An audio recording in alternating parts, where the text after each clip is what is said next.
बिस्मिल्लाहिर्रहमानिर्रहीम अस्सलामु अलैकुम एवरीवन। अब तक की एक और वीडियो में मैं आप सबको खुशामदीद कहता हूँ। मेरा नाम है उमर। आज की इस ट्यूटोरियल में हम लोग वर्डप्रेस की जिस थीम की इंस्टॉलेशन और सेटअप को देखने जा रहे हैं व्हिच इज़ कॉल्ड लोनबी। आप कोई भी अपना एक ई कॉमर्स स्टोर स्टैब्लिश करने जा रहे हैं जो कि वर्डप्रेस बेस है और आपके पास इतना बजट नहीं है कि जिसके लिए आप हाई ड्यूटी जो है वो एक थीम परचेज कर सकें। अगर आप एक लो बजट के अंदर रहते हुए एक प्रीमियम फीचर वाली जो थीम है वो परचेज करना चाहते हैं, तो उसके लिए मैं आपको सजेस्ट करूँगा कि आप ब्लोनबी को यूज़ करें। ये एक बहुत ही ज़्यादा रिस्पॉन्सिव और जो है वो लाइट वेट थीम है जिसके अंदर आपको मल्टीपल फीचर्स जो हैं वो देखने के लिए मिल जाते हैं। आपको मल्टी लैंग्वेजेस इसके अंदर देखने को मिल जाती हैं। मल्टी वेंडर जो स्टोर है वो आप इसके अंदर क्रिएट कर सकते हैं। आप इसके अंदर काफ़ी सारे जो प्रीमियम थीम्स के अंदर आपको जो फीचर्स मिलते हैं, वो आप इसी थीम के अंदर जो है वो ईज़िली हासिल कर सकते हैं। अगर हम इस थीम की प्राइस की बात करें तो ये आपको $25 के अंदर मिल जाती है, प्लस 6 मंथ आपको इसके अंदर सपोर्ट मिल जाती है और इसकी जो लेटेस्ट अपडेट है वो 1 अक्टूबर 2024 को आई है। और बाकी डिपेंड करता है कि आप वीडियो किस टाइम देख रहे हैं और उसकी लेटेस्ट अपडेट जो है वो क्या चल रही है। और टाइम टू टाइम इनकी जो प्राइसिंग है वो भी फ्लक्चुएट होती रहती है। तो ये डिपेंड कर रहा होता है कि आप वीडियो किस टाइम देख रहे हैं और उस टाइम इनका जो ऑफ है वो चल रहा है या ऑफ इनका खत्म हो चुका है। ठीक है, ये बेसिकली जो थीम है ये वूकॉमर्स सपोर्टेड थीम है। इसके अंदर आपको मल्टीपल पेजेस देखने को मिल जाते हैं। ये थीम जो है ये आपको इसके अंदर जो है वो एलिमेंटर देखने को मिल जाता है जो कि इस टाइम मोस्ट पॉपुलर बिल्डर है वो वर्डप्रेस के अंदर। उसके साथ इसके अंदर काफ़ी सारे फीचर्स हैं। अगर हम उसकी बात करें तो आपको 25 प्लस जो है वो स्टनिंग होम पेजेस का जो है वो ऑप्शंस आपको मिल रहा है। आपके अंदर इसके अंदर डिफरेंट इंडस्ट्रीज़ के लिए अगर आप स्टोर क्रिएट करना चाहते हैं तो आपको हर बार जो है वो एक नई थीम परचेज़ करने की ज़रूरत नहीं है। तो आप एक ही थीम को यूज़ करते हुए उसके अंदर मल्टीपल वेबसाइट्स जो हैं वो ईज़िली क्रिएट कर सकते हैं। ठीक है, आप इनको खुद से एक्सप्लोर भी कर सकते हैं और अब आगे चल के हम इसके अंदर देखेंगे। इसके अंदर हमें मल्टीपल जो है वो देखें यहाँ पे यूनिक हेडर्स के हमें ऑप्शंस मिल जाते हैं। प्रोडक्ट बॉक्स टाइप हमें यहाँ पे देखने को मिल जाता है। उसके बाद एजेक्स है, एडवांस एट्रीब्यूट्स हैं और आगे इस थीम के कुछ फीचर्स हैं। अगर हम इसकी डेमो की बात करें तो हम इसके जो लाइव पेज हैं इनको न्यू टैब में ओपन करते हैं और देखते हैं कि हमें इस थीम के अंदर कौन-कौन से डेमोज़ में देखने को मिल जाते हैं। तो अब आप यहाँ पे देख सकते हैं कि हम लोग इसके जो डेमो पेज है वो उसके ऊपर आ चुके हैं और यहाँ पर हमारे पास जो है वो इसके लाइव पेजेज़ जो है वो डिस्प्ले होना स्टार्ट हो चुके हैं।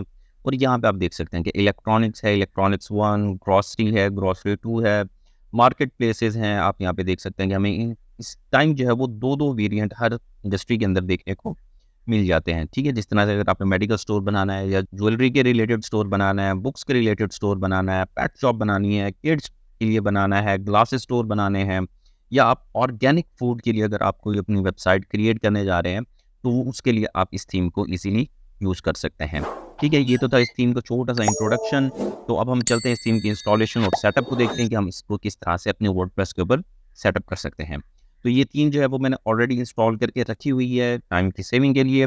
आपको इस थीम को जो इंस्टॉल किस तरह से करना है, आपको मल्टीपल वीडियोज़ के अंदर जो है वो उसके ऑप्शंस देखने को मिल जाते हैं और बाकी जो वीडियोज़ हैं वो मैं आपको यहाँ पर ऊपर पिन कर दूँगा जिसके अंदर आपको जो है वो मल्टीपल ऑप्शंस देखने को मिल जाएँगे कि आप थीम को किस तरह से इंस्टॉल कर देते हैं। तो अब हम यहाँ पे इस थीम को सिंपली यहाँ से एक्टिवेट करेंगे। एक्टिवेट करने के बाद आप यहाँ पे देख सकते हैं हमारे पास जो है वो सेटअप विज़ार्ड जो है वो हमारे पास ओपन हो चुका है। मैं सिंपली यहाँ से इसको स्टार्ट के ऊपर क्लिक करूँगा। यहाँ पे हमसे चाइल्ड थीम का ऑप्शन मांग रहा है। हाँ जी, हमने बिल्कुल चाइल्ड थीम इसकी इंस्टॉल करनी है। मैं सिंपली यहाँ पे इंस्टॉल हमारी थीम जो है वो सक्सेसफुली यहाँ पे इंस्टॉल हो चुकी है। चाइल्ड थीम हमारी क्रिएट हो चुकी है। अब हमारे पास यहाँ पे वो प्लगइन के कुछ ऑप्शंस मांग रहा है जिसके अंदर हमारे पास कुछ रिक्वायर्ड हैं और कुछ रिकमेंडेड प्लगइन है। तो मैं आपको यहाँ पे ये सजेस्ट करूंगा कि आप जब भी कोई नई थीम इंस्टॉल कर रहे हैं जिसका आपने डेमो को इंपोर्ट करना है, तो उसके जितने भी प्लगइन है चाहे वो रिक्वायर्ड है या रिकमेंडेड है, आप उन सारे प्लगइन को इंस्टॉल करें और उसके बाद आप अपने डेमो को जो है वो इंपोर्ट करना स्टार्ट करें। सम टाइम आपके पास एरर यहाँ पे आ रहा होता है, जी हमारी थीम जो है वो सक्सेसफुली एक्टिवेट नहीं हो रही, जो हमारा डेमो है वो मिसिंग है, कुछ डेमो का एरिया जो है वो अपलोड हुआ है, कुछ नहीं हुआ। तो आपने इन चीज़ों को जो है वो क्लियर रखना है, ठीक है? और आप इज़िली सारे प्लगइन को जब एक बार इंस्टॉल कर लेंगे, डेमो को इंस्टॉल करने के लिए आपके पास कोई प्रॉब्लम क्रिएट नहीं होगी।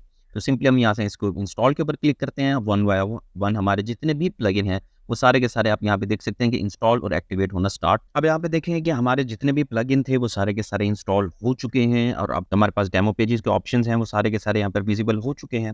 अब हम यहाँ से किसी भी एक डेमो को जो है वो इंस्टॉल करने के लिए ट्राई करते हैं। सिंपली मैं यहाँ पे ऑर्गेनिक के ऊपर क्लिक करूँगा और मैं यहाँ से इंपोर्ट के ऊपर क्लिक कर दूँगा। अब यहाँ पे ये देख सकते हैं कि हमारा जो डेमो है वो इंपोर्ट होना स्टार्ट हो चुका है। ये देखें, ये 1% हमारा जो डेमो है वो इंपोर्ट होना स्टार्ट हो चुका है। अब हम थोड़ा सा वेट करते हैं तब तक हमारा डेमो जो है वो इंपोर्ट हो जाए। तो जनाब आप यहाँ पे देख सकते हैं कि हमारी जो थीम है, जो डेमो है, वो सक्सेसफुली यहाँ पे एक्टिवेट हो चुका है और इंस्टॉल भी हो चुका है। तो अब हम सब वेबसाइट को जो है वो विजिट करते हैं, देखते हैं कि हमारी जो फाइल्स हैं क्या वो प्रॉपरली लोड हुई हैं या नहीं हुई, या किसी किस्म का उनके अंदर कोई एरर तो नहीं है। तो चलते हैं। तो जनाब यहाँ पे आप देख सकते हैं कि हमारा जो डेमो है वो सक्सेसफुली इंस्टॉल हो चुका है और हमारी सारी फाइल्स जो हैं वो भी एक्टिवेट हो चुकी हैं, वो भी प्रॉपरली यहाँ पर डिस्प्ले हुए हैं। हमारे पास किसी किस्म का कोई भी एरर जो है वो डिस्प्ले नहीं हो रहा। आप हमारे हीरो सेक्शन को देख सकते हैं जिसके अंदर हमारे पास डेमो है, हमारे पास हेडर आ रहा है। आप हमारे हीरो सेक्शन को देख सकते हैं जिसके अंदर हमारे पास हेडर यहाँ पे डिस्प्ले हो रहा है। नीचे हमारे पास एक बैनर सेक्शन, स्लाइडर सेक्शन है, वो आप यहाँ पे देख सकते हैं, वो सक्सेसफुली इंस्टॉल है। उसके बाद हमारे पास कुछ प्रोडक्ट हैं, जैसे कि यहाँ पे हमारे पास हेडिंग दी गई है बेबी प्रोडक्ट के रिलेटेड। यहाँ पे हमारे पास कुछ एडवर्टाइजमेंट बैनर यहाँ पर डिस्प्ले किए गए हैं, कुछ हमारे स्टोर के बारे में बताया गया है और इस तरह से हमारे पास सो ऑन काफ़ी सारे फीचर्स जो हैं वो इस थीम के हमें यहाँ पे देखने को मिल जाते हैं। तो अब हम चलते हैं इस थीम के कुछ सेटअप वगैरह को देखते हैं कि इसके अंदर सेटअप हमारे पास क्या कुछ है। तो यहाँ पे हम कुछ एक्स्ट्रा के अंदर भी देख सकते हैं कि यहाँ पे हमें कस्टमाइजेशन और सपोर्ट देखने को मिल जाती है। मैं यहाँ से सिंपली रिटर्न टू डैशबोर्ड के ऊपर क्लिक करूंगा। डैशबोर्ड आने के बाद आप यहाँ पे देख सकते हैं कि हमारे पास यहाँ पे KLB थीम के नाम से जो है वो एक ऑप्शन हमारे पास आया हुआ है। तो अब हम यहाँ पे सिंपली थीम ऑप्शंस के ऊपर क्लिक करेंगे। उसके बाद आप यहाँ पे देख सकते हैं कि हमारे पास जो है वो कुछ ऑप्शंस जो है वो यहाँ पे नज़र आना शुरू हो गए हैं, जैसे कि हमारे पास साइट आइडेंटिटी है। अगर हमने थीम के अंदर किसी किस्म का भी कुछ चेंजिंग करना है, साइट टाइटल देना है, टैग लाइन देनी है, या हमने जो है वो फेव आइकन को इंस्टॉल करना है, तो वो हम यहाँ से सिंपली क्लिक कर सकते हैं। उसके बाद अगर हमने थीम के कलर्स चेंज करने हैं, कलर साइकोलॉजी के साथ प्ले करना है, या कलर्स थीम के चेंज करने हैं according to our brand colours, तो हम उसको यहाँ से इजीली आके कर सकते हैं। बैकग्राउंड के लिए अगर आप कोई इमेज यूज़ करना चाहते हैं तो वो आप यहाँ पे सिंपली आके इंस्टॉल कर सकते हैं। सेम एज़ इट इज़ हमारे पास यहाँ पे कुछ मेन्यूज़ के कुछ ऑप्शन हमारे पास नज़र आ रहे हैं। ठीक है, आपने जो भी मेन्यूज़ यहाँ पे मेन्यूज़ जो आपने अपने हेडर के अंदर दिखाने हैं वो आप यहाँ से सिलेक्ट कर सकते हैं। फुटर के लिए जो मेन्यूज़ हैं वो आप सेट कर सकते हैं। सेम एज़ इट इज़ हमारे पास विजेट्स के ऑप्शंस आ रहे हैं। ठीक है, उसके बाद आप यहाँ पे देख सकते हैं हमारे पास होम पेज के रिलेटेड कुछ सेक्शंस हैं कि अगर हमने किसी भी स्पेसिफिक पेज को होम पेज सेटअप करना है तो वो हम यहाँ से कर सकते हैं। उसके बाद हमारे पास हेडर की कुछ सेटिंग्स हैं, आप यहाँ पे देख सकते हैं कि जैसे कि लोगो को सेटअप करना। ठीक है, अब आपने जब लोगो चेंज करना है तो वो आप यहाँ से कर सकते हैं। किसी आपने लोगो को स्पेसिफिक हाइट या साइज़ देना है तो वो आप यहाँ से ईज़िली आके कर सकते हैं। उसके बाद हमारे पास यहाँ पे जनरल हेडर की कुछ सेटिंग्स हैं, आप यहाँ पे देख सकते हैं कि हमने किस ऑप्शन को रखना है। स्टिकी हेडर को हमने इनेबल करना है, नहीं करना। उसके बाद हेडर का बैकग्राउंड, स्टिकी हेडर का बैकग्राउंड हमने कलर क्या रखना है वो आपको यहाँ पे ऑप्शंस मिल सकते हैं। लोकेशन का फ़िल्टर है, डार्क थीम का बटन है, ये आपको यहाँ पे नज़र आ रहा है। ठीक है, आप उसको इनेबल और डिसेबल कर सकते हैं। उसके बाद पॉपअप लॉगिन जो है वो आपको नज़र आ रहा है, आप वहाँ से उसको इनेबल और डिसेबल कर सकते हैं। इस तरह के आपको काफ़ी मल्टीपल ऑप्शंस जो हैं वो आपको इस थीम के अंदर यहाँ पे देखने को मिल जाएँगे। सेम एज़ इट इज़ आपके पास हेडर प्रोडक्ट आ रही हैं कि आपने हेडर के अंदर कौन-कौन से प्रोडक्ट दिखानी है, तो वो आप यहाँ से ईज़िली सेटअप कर सकते हैं। सर्च के रिलेटेड है, नोटिफ़िकेशन है, उसके बाद कैनवस मेन्यू है, वो आप यहाँ पे ईज़िली आके कर सकते हैं। ठीक है, ये हमारे कुछ हेडर की कुछ सेटिंग्स हैं। उसके बाद हमारे पास शॉप पेज की कुछ सेटिंग है, जिसके अंदर हमारे पास जनरल है, प्रोडक्ट बॉक्स है, प्रोडक्ट की डिटेल है, बैनर्स हैं और माय अकाउंट की सेटिंग है। आप यहाँ पे सारे ऑप्शंस जो हैं वो आप इनको यहाँ पे ईज़िली आके फाइंड आउट कर सकते हैं और बाकी के कुछ ऑप्शंस हैं जिनको आप जो है वो बाद में खुद से एक्सप्लोर कर सकते हैं। I hope you learn so many thing from this tutorial. तो मिलते हैं नेक्स्ट ट्यूटोरियल में, तब तक के लिए अल्लाह हाफ़िज़।